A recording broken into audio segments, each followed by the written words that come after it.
The first question.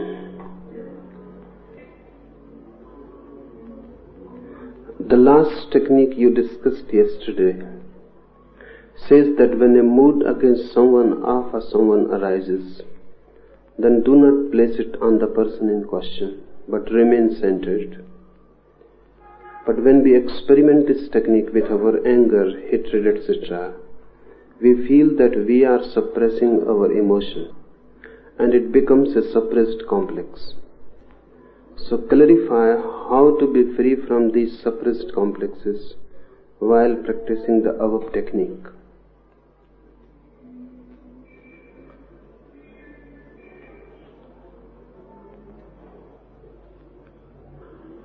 Expression and suppression are two aspects of one coin. They are contradictory, but basically they are not different. In expression and in suppression, in both, the other is the center. I am angry. I suppress the anger. I was going to express anger against you. Now I suppress the anger against you. But the anger goes on projected to you, whether expressed or suppressed. This technique is not for suppression. This technique changes the very base of expression or suppression both. This technique says, don't project it on the other. You are the source. Whether you express it or suppress it, you are the source. The emphasis is neither on expression nor on suppression. The emphasis is to know from where this anger arises. You have to move to the center, the source from where anger, hate, love arise. When you suppress, you are not moving to the center. You are struggling with the expression.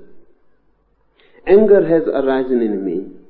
Now I can do two things ordinarily. Express it on someone, or I can repress it. But in both the cases, I am concerned with the other, and I am concerned with the energy of anger that has come to the surface, not to the source. This technique is forget the other completely. Just look at your energy of anger arising and move deep down to find out the source within yourself, from where it is coming. And the moment you find out the source, remain centered in it. Don't do anything with anger. Remember, in expression you are doing something with anger. In suppression also you are doing something with anger. Don't do anything with anger. Don't touch it. Just use it as a path. Just go deep down in it to know from where this has arisen. And the moment you will find the source, it is very easy to be centered there. Anger has to be used really as a path to find out the source. Any emotion can be used. When you suppress, you are not going to find out the source. You are just struggling with energy which has come up and wants to be expressed. You can suppress it, but it will be expressed sooner or later.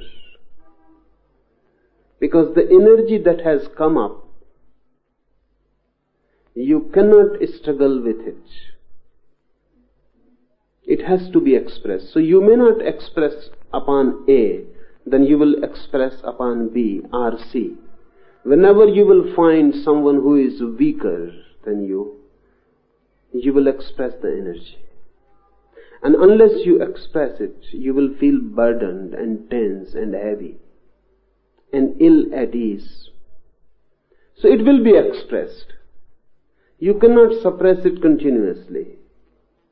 From somewhere it will leak out, because if it is not going to leak out, you will be constantly worried by it.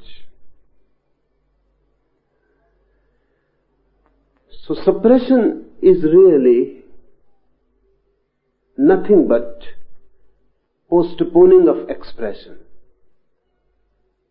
You will simply postpone. You are angry at your boss, you cannot express it. It is not economical.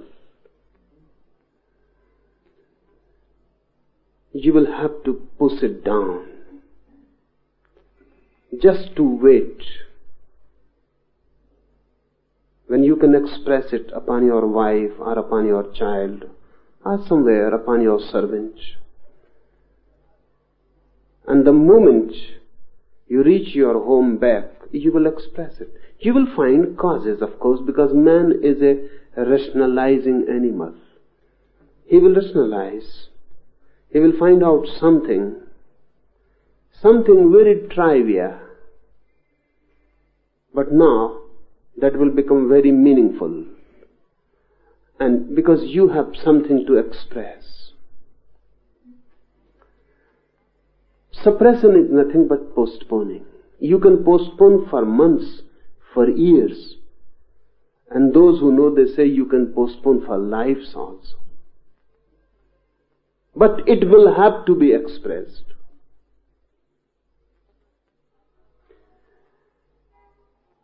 This technique is not concerned at all with suppression or expression. No. This technique uses your mood, your energy as a path to go deep down within you. Gurdjieff used to create situations in which he will force anger upon you, or hate, or any other mood. And that was a created phenomenon. You will not be aware. Gurdjieff is sitting with his disciples, and you enter. You are not aware what is going to be there. But they are ready to create anger in you. They will behave in such a way. Someone will say something, and the whole group will behave so insultingly. You will get furious.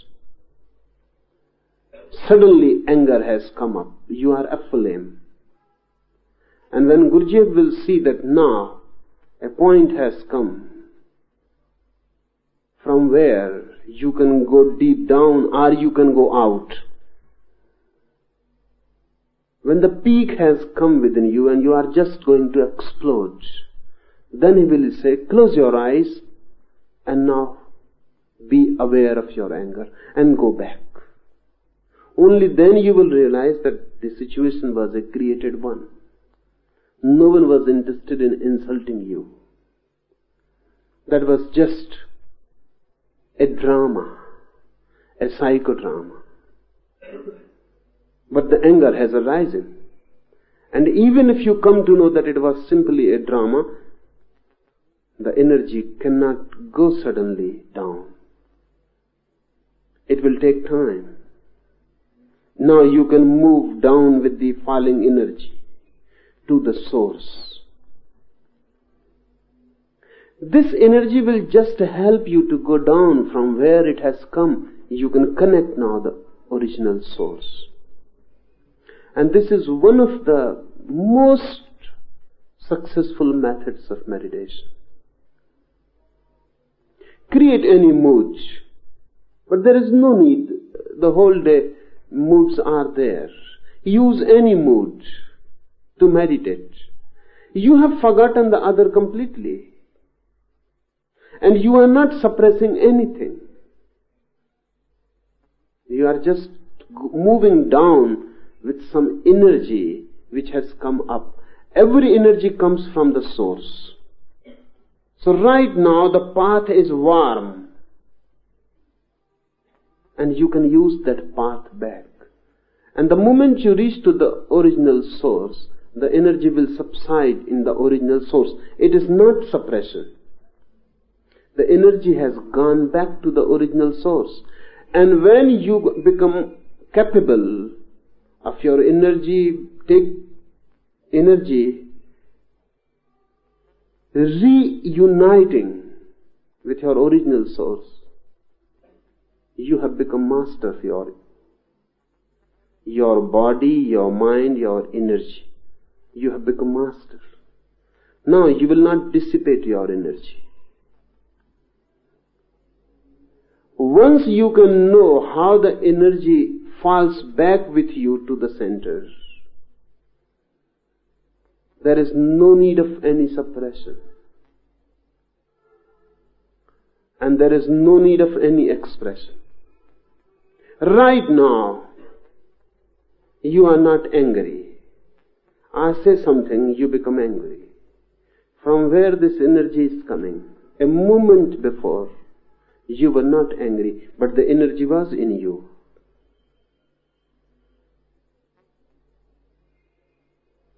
If this energy can fall back again to the source, you will be again the same as you were a moment before. Remember this, energy is neither anger, nor love, nor hate. Energy is simply energy, neutral. The same energy becomes anger, the same energy becomes sex, the same energy becomes love, the same energy becomes hate. These are all forms of the same energy. You give the form, your mind gives the form, and energy moves into it. So remember, if you love deeply, you will not have much energy to be angry. If you don't love at all, then you will have much energy to be angry. And you will go on finding situations to be angry. If your energy is expressed through sex, you will be less violent. If your energy is not expressed through sex, you will be more violent. That's why military will never allow sex relationship for the soldiers. If it is allowed, the military becomes absolutely impotent to fight.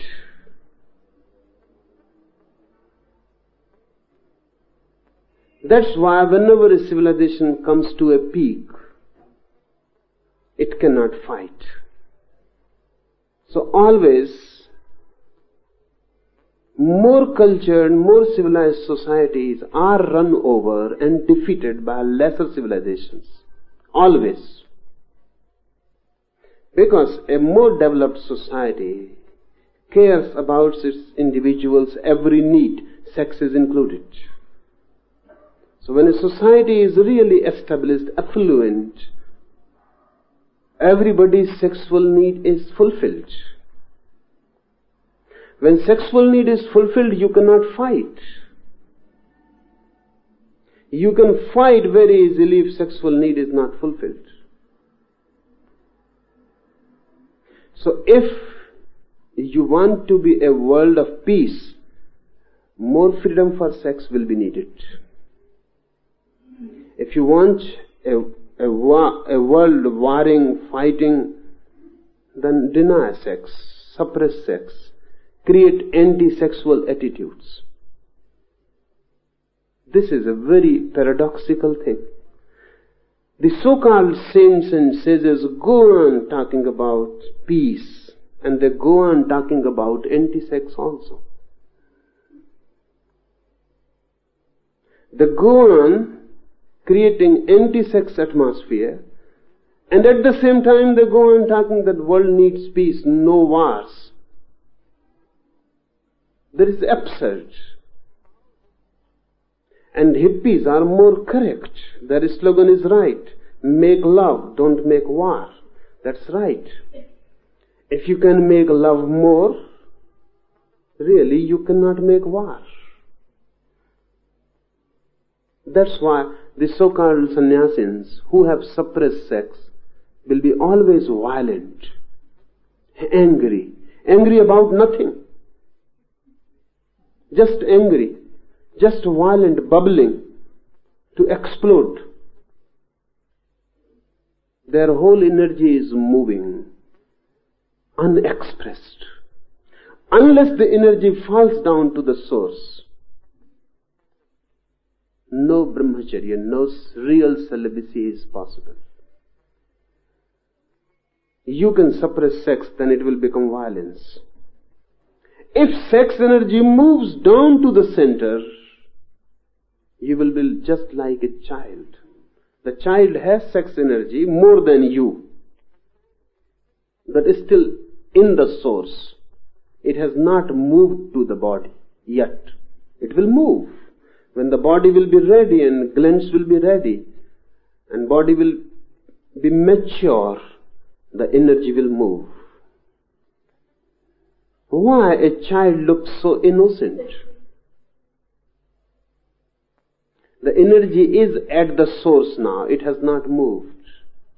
Again the same thing happens when really someone becomes enlightened. The whole energy moves to the source and the person becomes childlike. That's what Jesus means. That only those who are like children will be able to enter into my kingdom of God. What does it mean? Scientifically it means your whole energy has moved back to the source. If you express, it has moved out. And when it is expressed, you are creating a habit for the energy to move out, leak out. If you suppress, then the energy has not moved to the source, has not moved out, it is suspended. And a suspended energy is a burden. That's why if you really express anger, you feel relief. If you go through sex, you feel relief. If you destroy something, your hate is released, you feel relief. Why this relief is felt? Because suspended energy is burdensome, heavy. Your mind is cloudy with it. You have to throw it out or allow it to move back to the original source. These are the only two things. Either it must go to the source back, then it becomes formless. In the source, energy is formless. For example, this electricity is formless. When it moves into a fan, it takes a different form. When it moves into a bulb, it takes a different form. You can use it in 1,000 ways. The energy is the same. The form is given by the mechanism through which it moves. Anger is a mechanism. Sex is a mechanism. Love is a mechanism. Hate is a mechanism. When energy moves into the channel of hate, it becomes hate. The same energy moves into love, becomes love.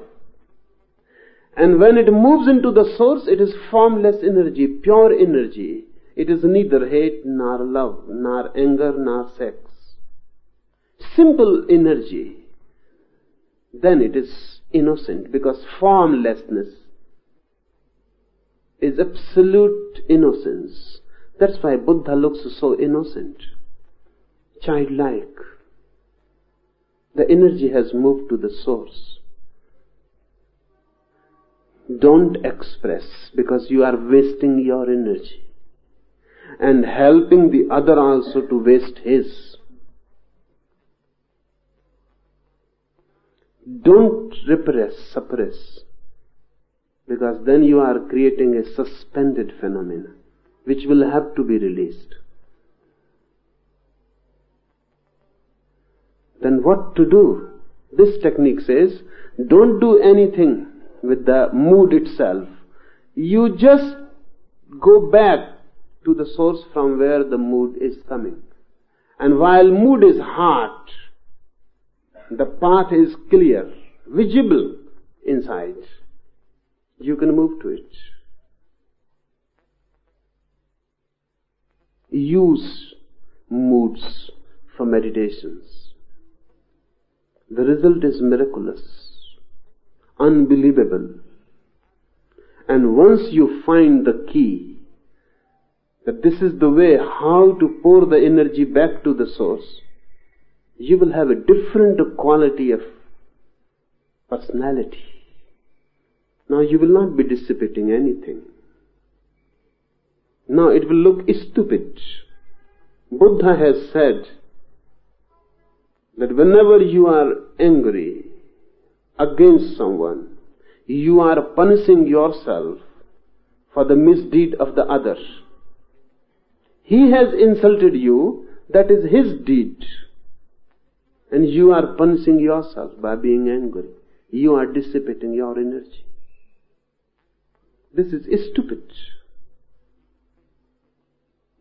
But then, listening to Buddha, Mahavir, Jesus, we start repression.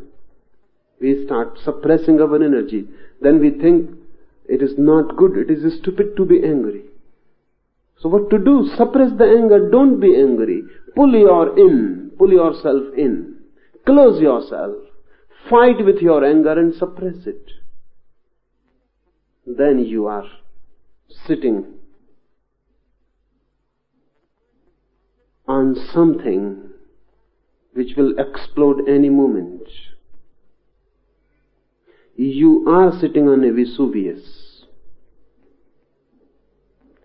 Any moment it will explode. And then we go on collecting. The whole day's anger is collected. The whole month's anger is collected. The whole year's and your whole life. And then of many lives' anger is collected. And that is there. It can explode any moment. Then you become very afraid of being alive even.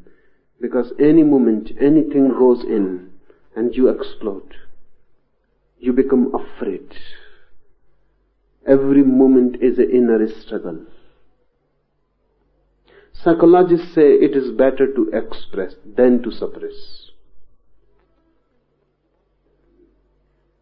But religion cannot say this. Religion says both are stupid. In expression, you are harming the other and also yourself. In suppression, you are harming yourself and you will harm someday someone. Move to the source so the energy falls back to the source, becomes formless. Then you will feel very powerful without being angry.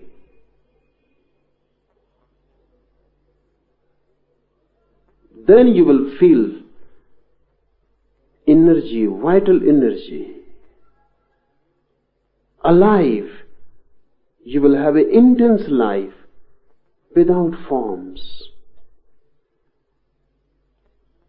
Anyone will be impressed just by your presence. You need not dominate anyone, just your presence. And they will feel some powerful source has come.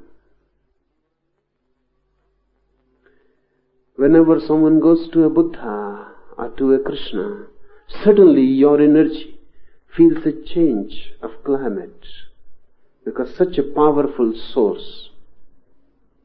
The moment you move near, you are magnetized. No one is magnetizing you. No one is trying anything. Just the presence. You may feel that someone has hypnotized you. No one is hypnotizing you. But the presence of a Buddha, whose energy has become formless, gone to the source, and who is centered at his source, the very presence is hypnotizing. It becomes charismatic. Buddha became enlightened. Before his enlightenment, he had 5 disciples. Before. They were ascetics. And when Buddha himself was a great ascetic, torturing his body in many, many ways, inventing new and new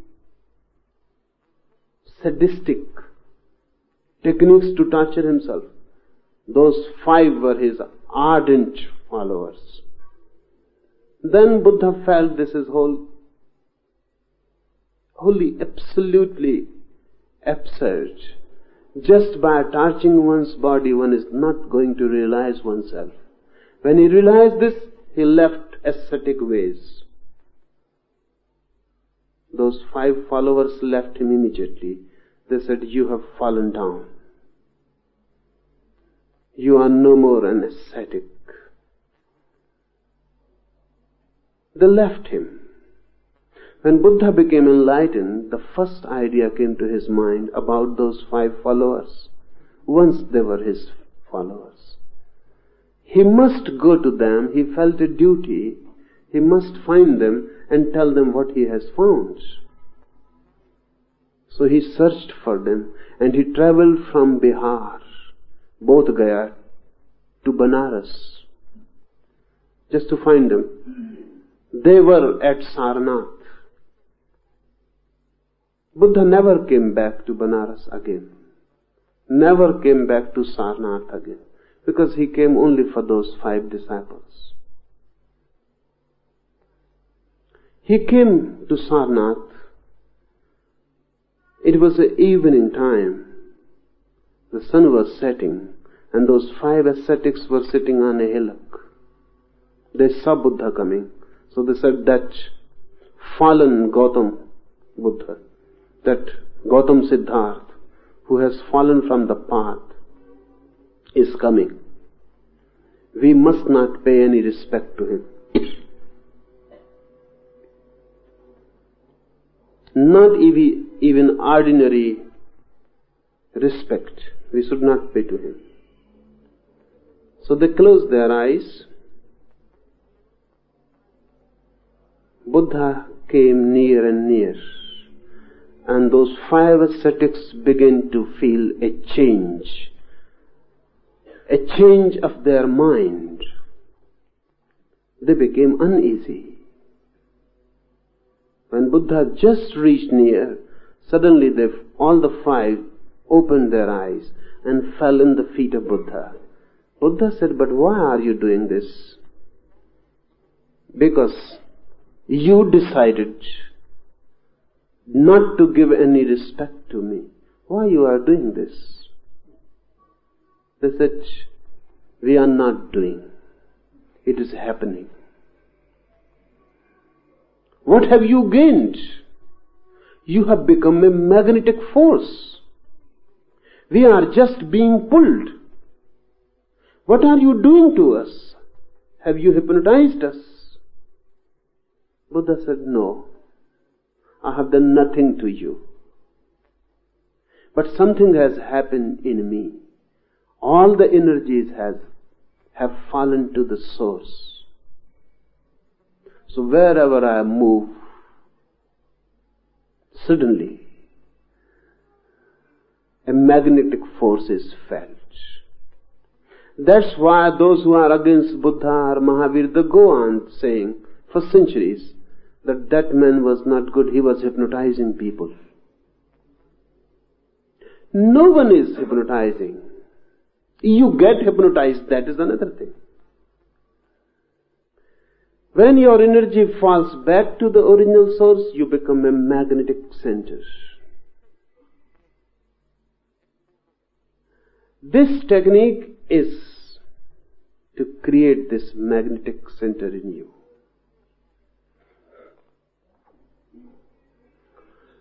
Second question. Yesterday you said that the meditation technique of unwinding the mind is very significant. But in the West, hundreds of Freudian and Jungian psychoanalysts and psychiatrists are practicing this technique, but not giving very significant results in transformation of the being. So what are the reasons and drawbacks for their being unsuccessful? There are many things to be noted. One, Western psychology does not yet believe in the being of man. It believes only in the mind.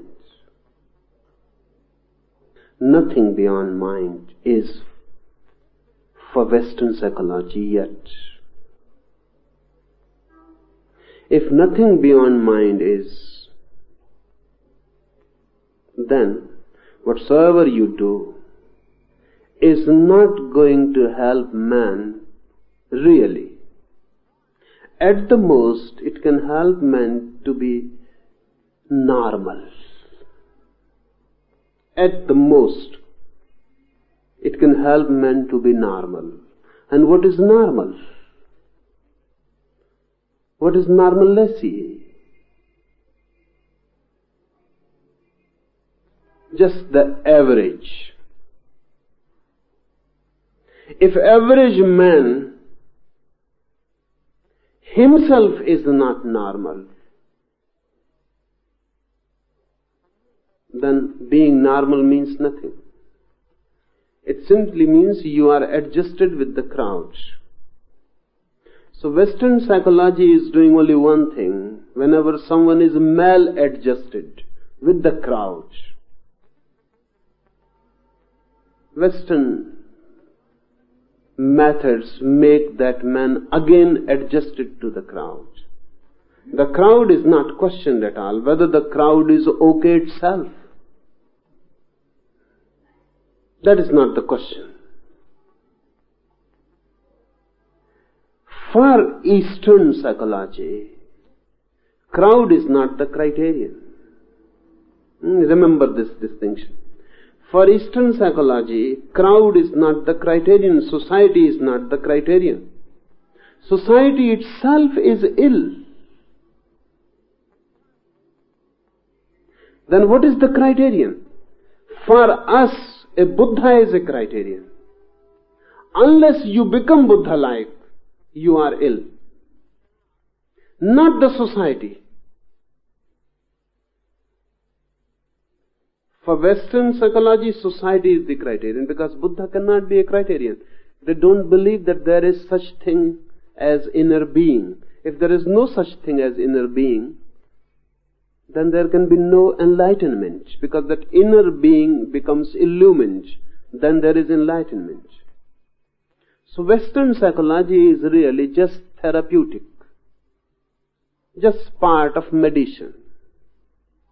It helps you to be readjusted.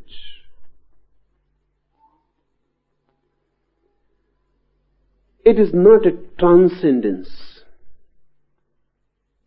Eastern effort is how to transcend the mind, because for us there are no mental diseases. Remember, for us there are no mental diseases. Rather, the mind is the disease. For Western psychology, mind is not the disease. Mind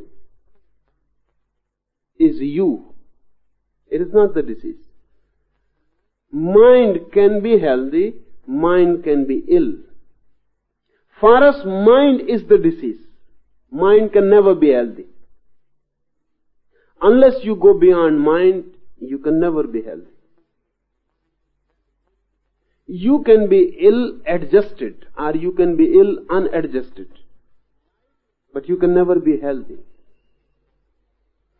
So the normal man is not really healthy. Just in the boundaries. He is ill in the boundaries. The abnormal is one who has gone beyond the boundaries. And the difference between the two is only of degrees, quantity, not of quality. a madman in a madhouse and you, there is no qualitative difference, only degrees. He is a little bit more madder than you. You are in the boundaries. Functionally, you can pull on. He cannot pull on now. He has gone further than you. He has an advanced case, nothing else. You are just on the path and he has reached. Western psychology tries him to bring back to the fold, to the herd, to the crowd, makes him normal. It is good. As far as it goes, it is good. For us, unless a man goes beyond mind, he is mad. Because for us, mind is madness.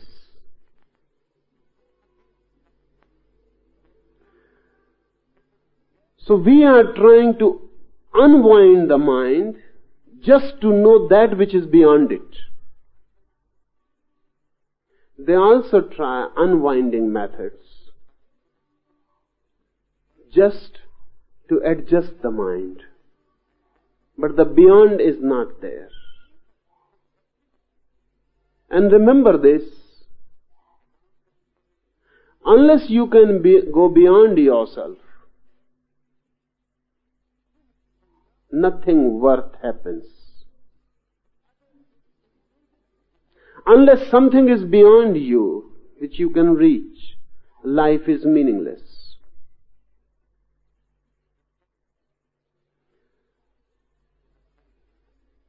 Certain other things also.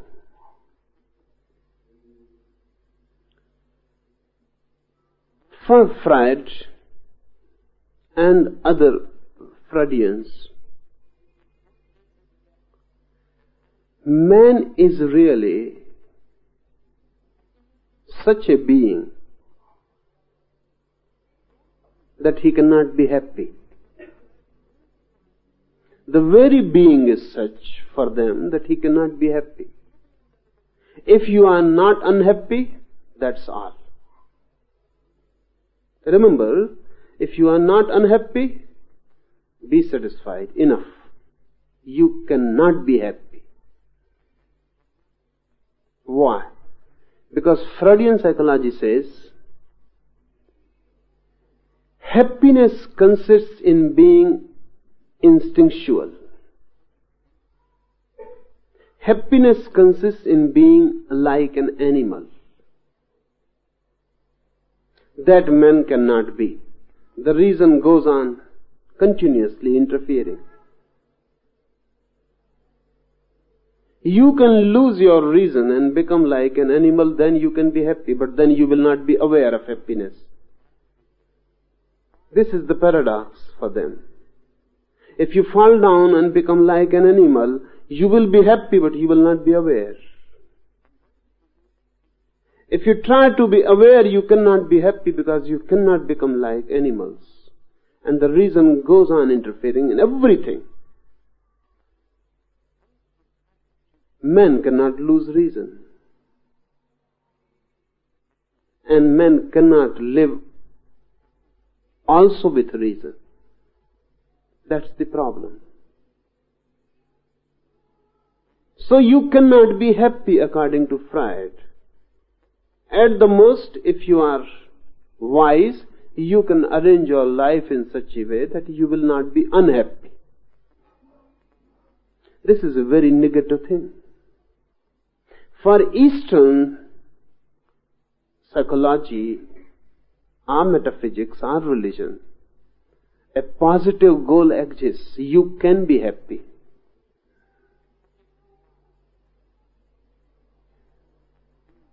You can be happy. Not only happy, you can be blissful.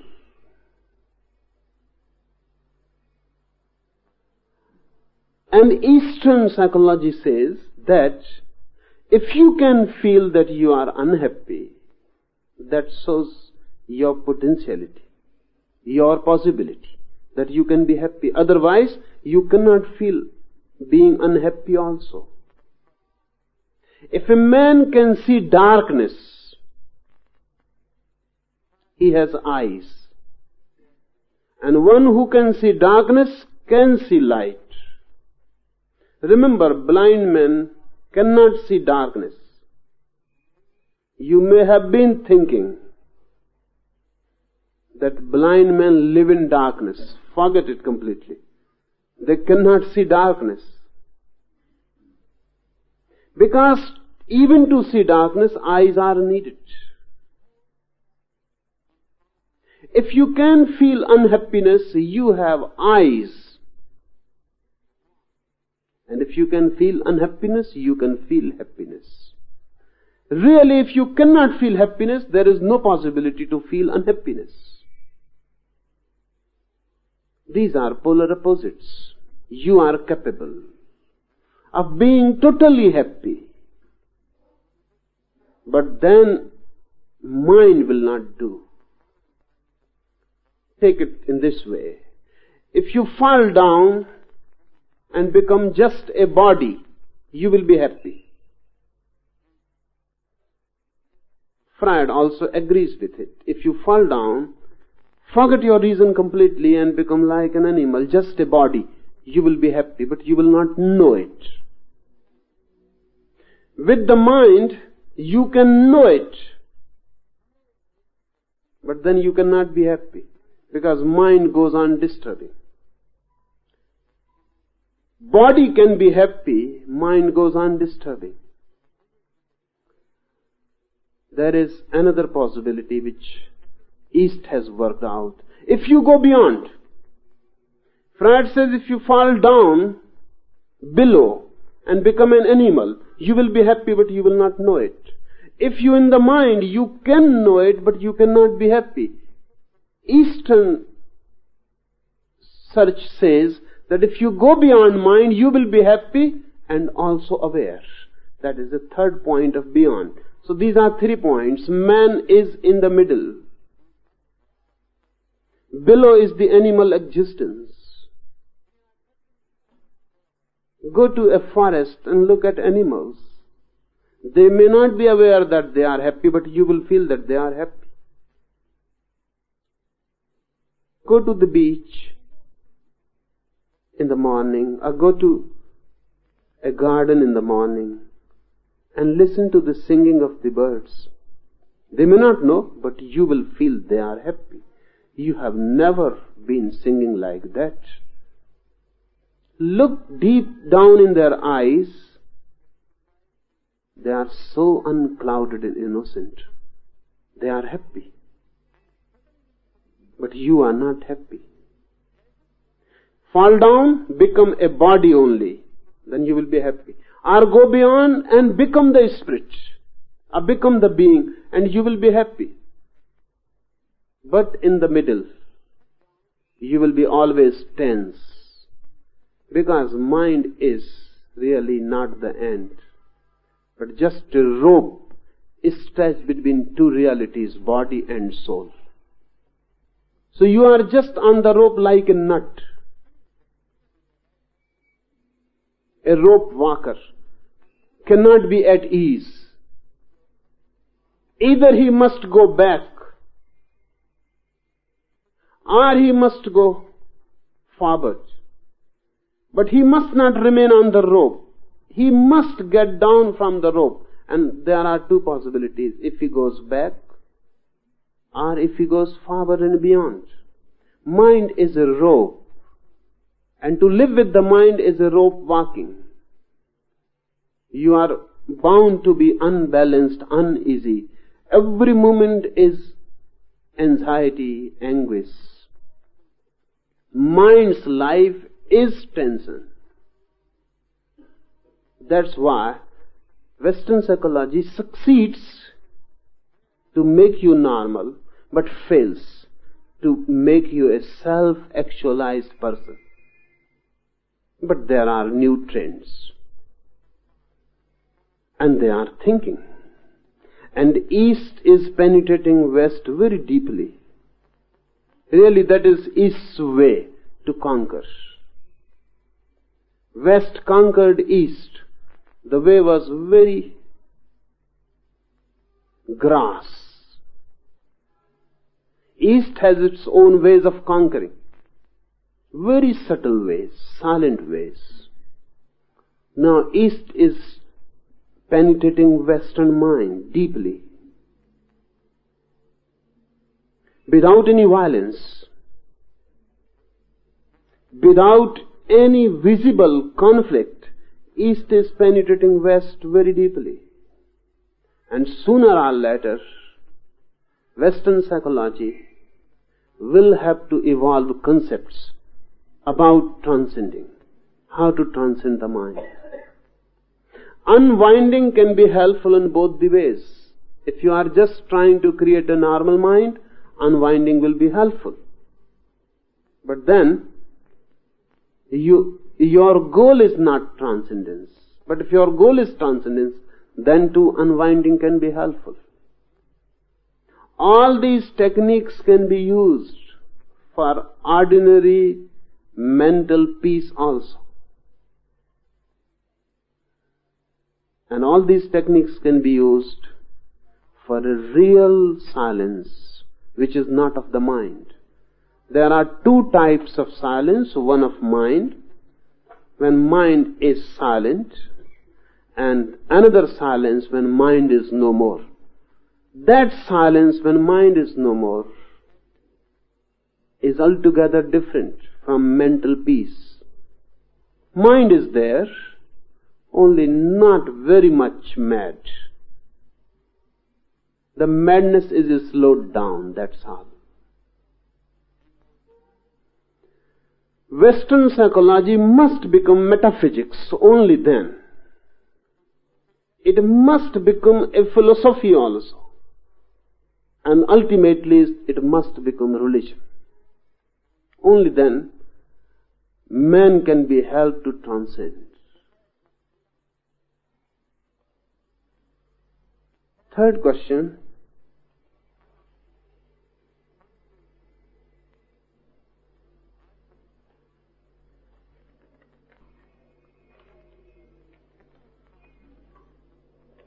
You have been explaining many meditation methods to us. However, is it true that no method can be all that powerful unless one is initiated into it?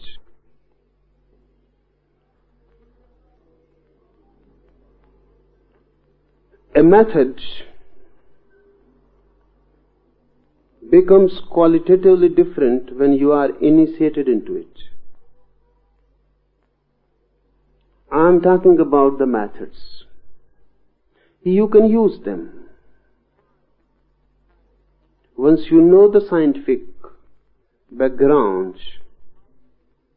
and the way, the know-how, you can use it. But initiation makes it qualitatively different. If I initiate you into a particular method, it will be a different thing. Because many things are implied in initiation. When I talk about a method, I explain it to you. You can use it on your own.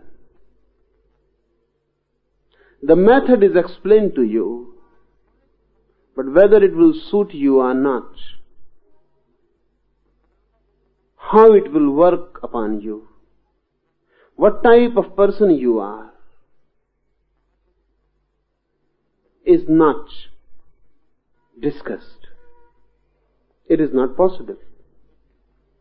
In initiation, you are more important than the technique. When the master initiates you, he observes you.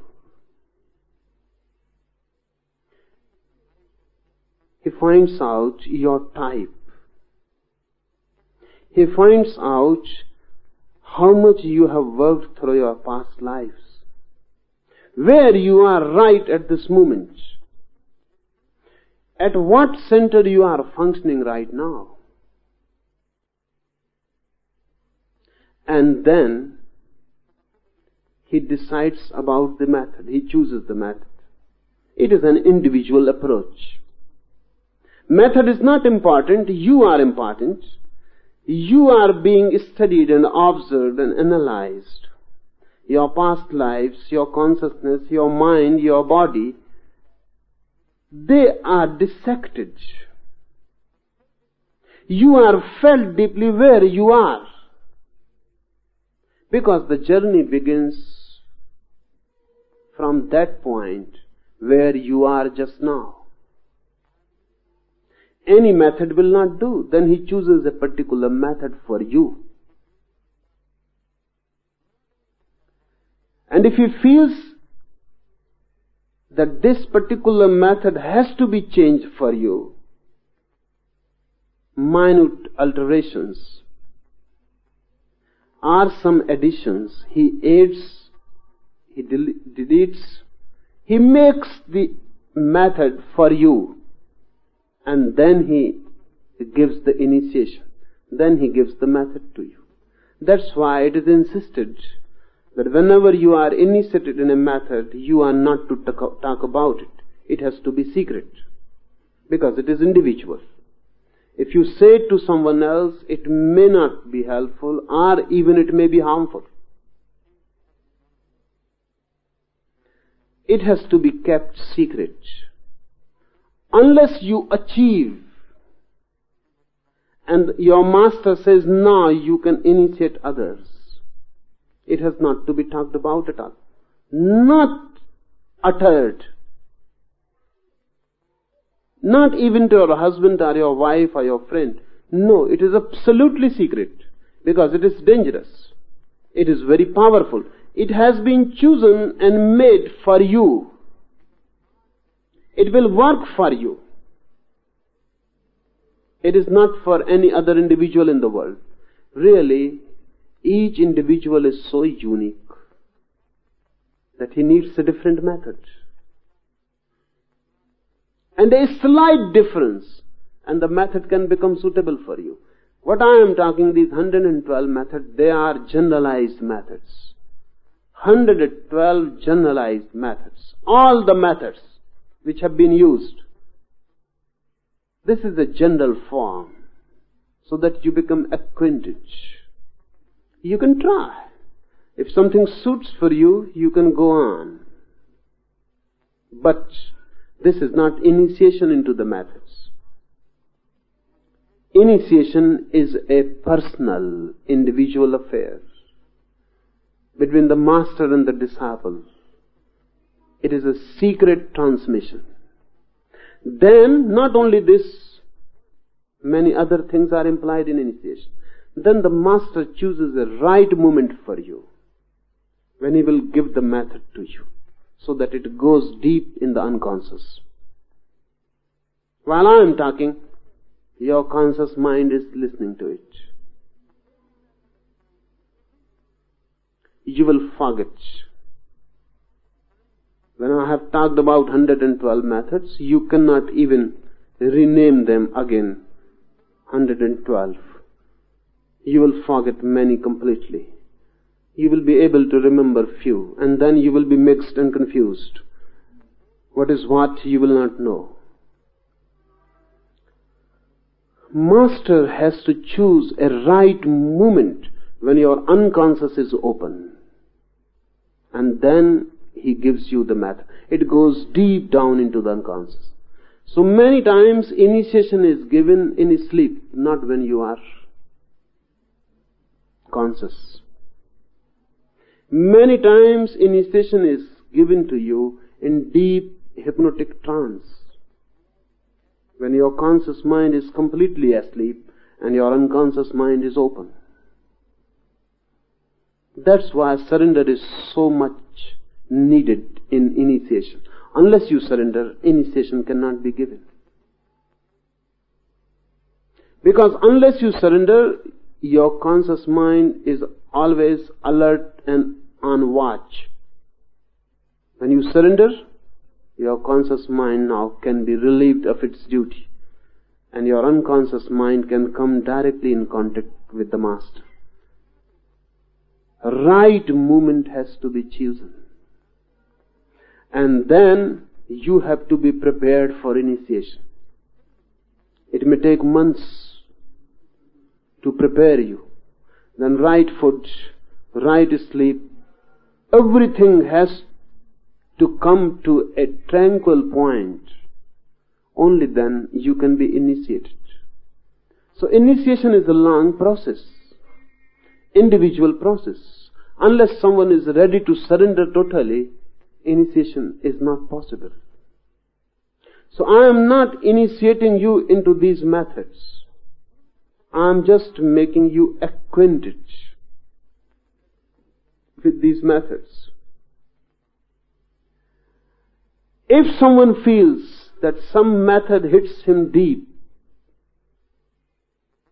and feels that if he is initiated in that method, I can initiate him into that method. But then it is going to be a long process. Then your individuality has to be completely known. You have to become totally naked. So nothing remains hidden. And then things become very easy. Because when a right method and a right movement to a right person is given, it works immediately. Sometimes it happens that while initiating the disciple becomes enlightened. Just the initiation becomes the enlightenment.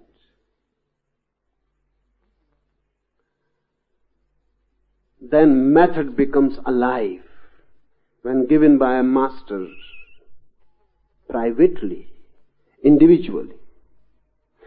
Whatsoever I am doing now is not initiation. Remember this. This is a scientific approach. Just to revive the 112 methods, to make them known. If someone is interested, he can be initiated. And when you are really interested, you will seek initiation. Because working alone on the method, it is a very long affair. It may take lives, it may take years, and you may not be able to sustain so long a period. Through initiation, it becomes very easy. And then the method becomes a transmission. Then through the method, the teacher starts working in you.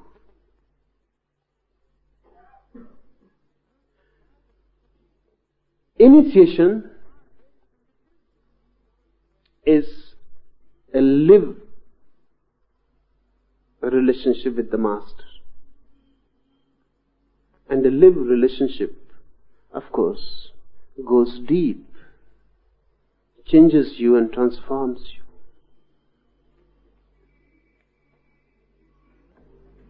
The fourth question. You quoted George Gurdjieff saying that identification is the only sin. But in many techniques, the process of identification is used, such as to become one with the beloved, to become one with the rose flower, or to become one with the Guru. And moreover, empathy is supposed to be a meditative and a spiritual quality.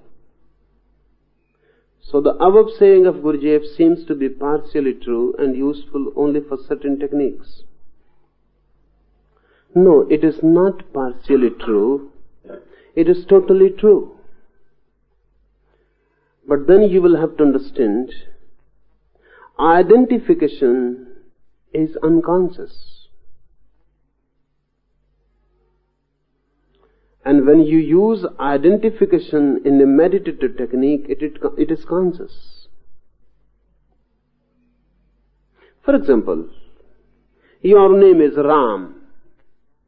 Someone insults Ram. Immediately you feel insulted. because you are identified with the name Ram. But this is not a conscious thing for you. It is unconscious. Your mind doesn't work this way that I am called Ram. Of course I am not Ram, this is only my name. And everyone is born nameless. This name is given and arbitrary.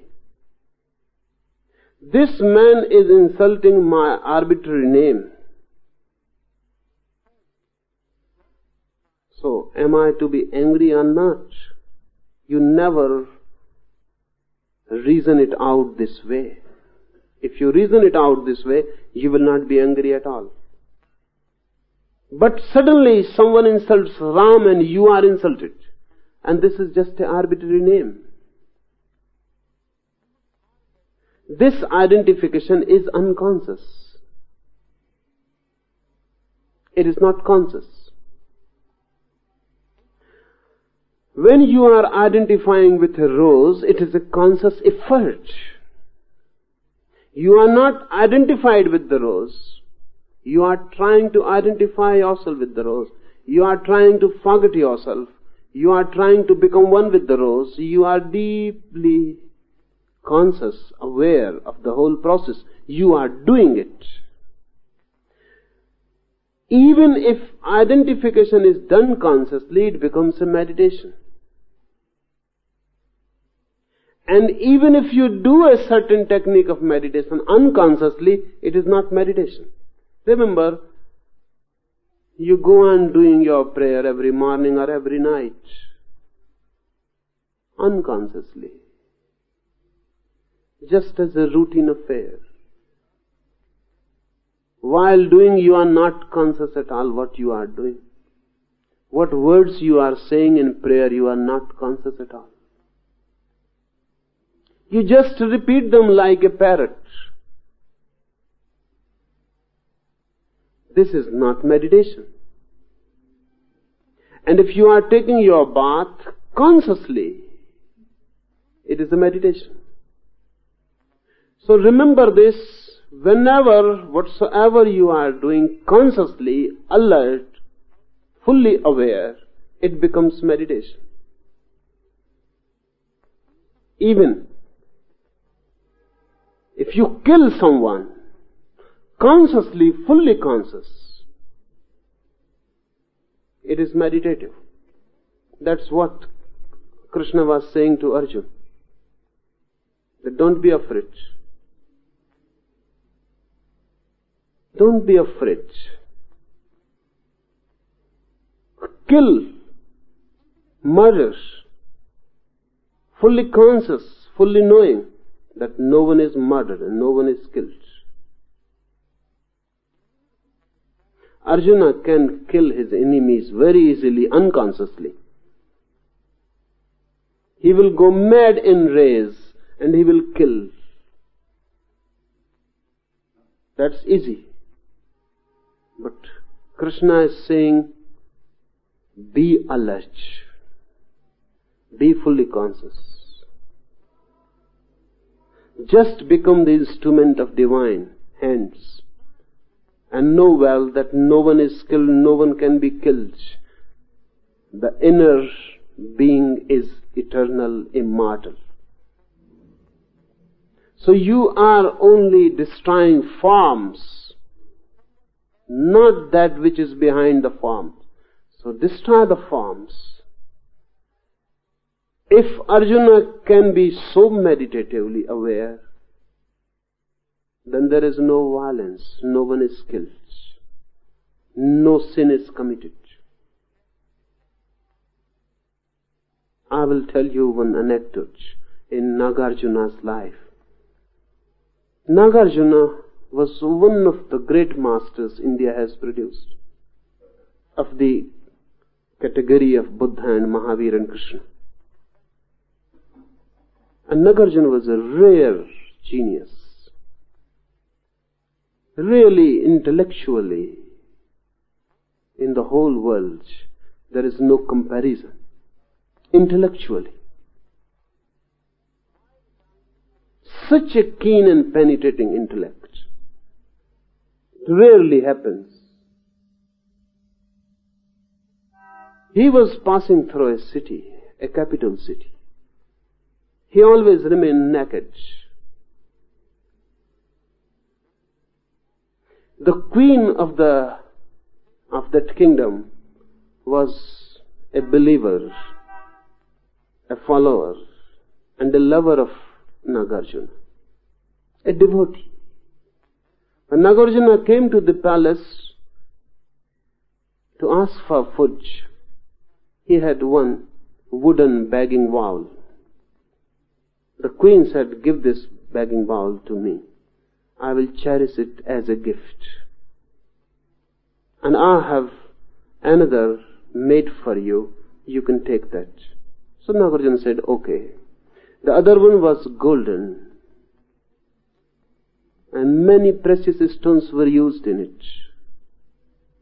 It was very valuable.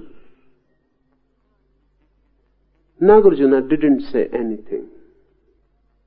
Ordinarily, no sannyasi will take it. He will say, "I cannot touch gold." But Nagarjuna took it. If really gold is just mud, then why make any distinction? He took it. Even the queen didn't felt it good. She felt, why? He must have said no. Such a great saint. Why he has taken such a valuable thing while he lives naked, without any clothes, without any possession? Why he should not reject it? If Nagarjuna would have rejected, the queen would have insisted, requested, but then she would have felt better. Nagarjuna took it and went away. One thief saw him passing from the city, and the thief thought, this man cannot have this begging bowl. Someone is bound to steal, or someone is bound to take it away from him. This naked man, how can he protect this? So he followed. The thief followed Nagarjuna. Nagarjuna was staying outside the town in an old monastery, alone. The monastery was just ruins. He went in. He heard the footsteps of the man, but he didn't look behind, because he thought, he must be coming for the begging bowl, not for me. Because never anyone comes following me to this ruins. He went in. The thief stood behind a wall and waited. Nagarjuna, seeing this, that he is waiting outside, he threw the begging bowl out of the door. The thief couldn't understand. What type of man is this? Naked, with such a precious thing, and he has thrown it out. So he asked Nagarjuna, "Can I come in, sir? I have to ask a question." Nagarjuna said, "I have thrown the bowl out just so that you can come in. To help you to come in. Because I am just going to take my afternoon nap. You would have come for the begging bowl, but then there would have been no meeting with me. So come in." The thief came in. He said, "Such a precious thing, and you have thrown? I am a thief, and you are such a sage that I cannot lie before you. I am a thief." Nagarjuna said, "Don't be worried. Everyone is a thief. You proceed on. Don't waste time about such unnecessary things."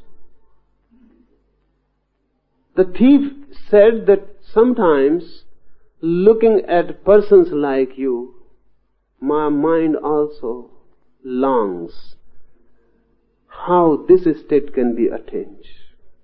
I am a thief. It seems impossible for me. But I hope and I pray that someday I will also be capable of throwing such a precious thing. Teach me something. And I go to many sages, and I am a well-known thief. So everyone knows me. So they say, first leave your business, your profession. Only then you can proceed in meditation. And that's impossible. I cannot leave it, so I cannot proceed in meditation.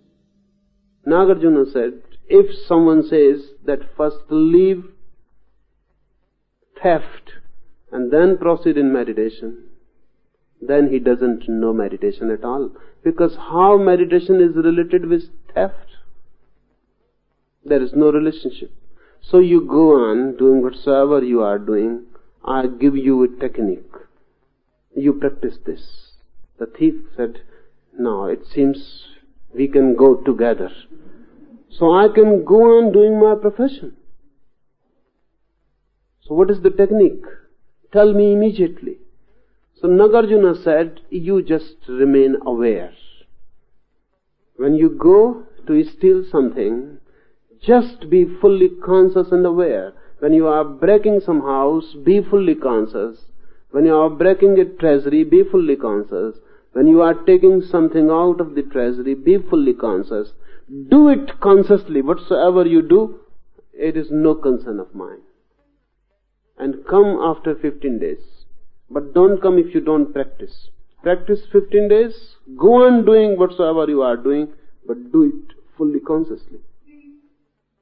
The third day the thief came back and he said, 15 days are too long. The third day the thief came back and he said, 15 days are too long. And you are a very tricky fellow. You have given such a technique that if I am fully conscious, I cannot steal. I have been the last 3 nights continuously to the palace. I reached to the treasury. I opened. Precious things were before me. But then I became fully conscious. And the moment I became fully conscious, I become like a Buddha statue. I cannot proceed further. My hand will not move. And the whole treasury seems useless. So I have been coming back again and again. So what am I to do? And you said that there is no condition of leaving the profession. But your method seems it has a built-in process. Nagarjuna said, don't come to me again. Now you can choose. If you want, go on doing stealing, forget meditation. If you want meditation, then forget stealing. You can choose. The thief said, you have put me in a dilemma. These 3 days only, I know that I have been alive. And when I came back without taking anything from the palace, for the first time I have felt I am a sovereign, not a thief. These 3 days have been so blissful that now I cannot leave meditation. You have tricked me in. Now initiate me and make me your disciple. There is no need to go on trying. 3 days are enough.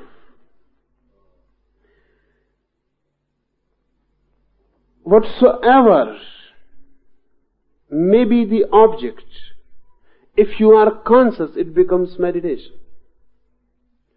Try identification. Consciously, it becomes meditation. Unconsciously, it is a great sin. You are all identified with many things. This is me, this is mine. You are identified. This is my country, this is my nation, this is my national flag. If someone throws your national flag, you become furious. What he is doing? And you have no nation. And all national flags are myths. It is good to play with them like children. They are toys. But you can murder and be murdered for them. And countries can be devastated and destroyed for insulting a national flag. And just a piece of cloth. What is happening? You are identified with it. That identification is unconscious. Unconsciousness is sin.